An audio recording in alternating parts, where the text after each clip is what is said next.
Hello, what's up mga repa? Ryukun nga pala at welcome sa ating mini vlog. At ngayon ay samahan nyo ko pumunta sa MOA kasi meron kaming date ng GF ko doon mamayang gabi. Naks naman.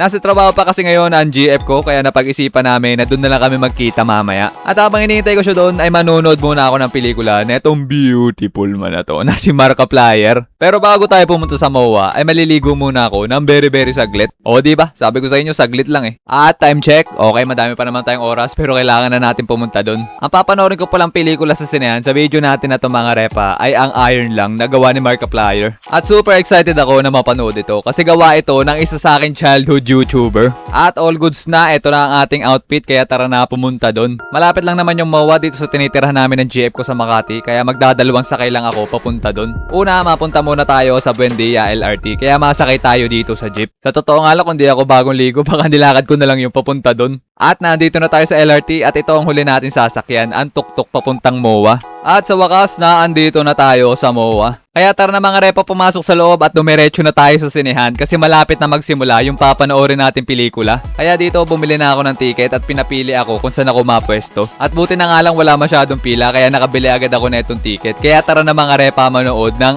Iron Lang.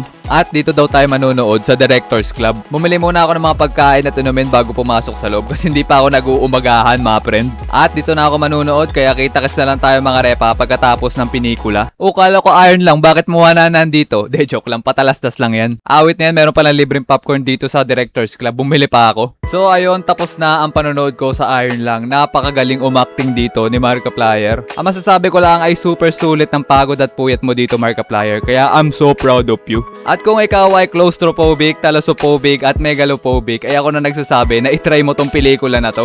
At nag-chat na rin sa akin ng GF ko na nandito na rin daw siya sa MOA. Kaya on the way na ako papunta sa kanya. At eto na, kasama na natin siya. Ang plano namin ay manood ng sunset sa seaside. Kaya bumili kami ng tinapay at inumin para meron kaming mumukbangin habang pinagmamasdan ito.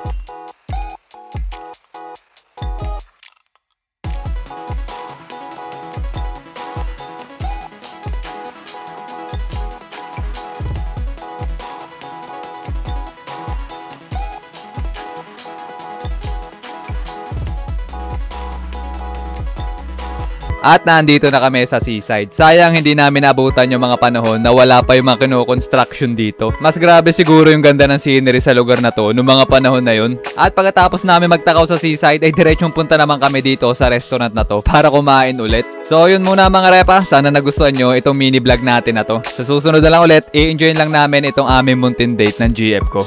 Bye!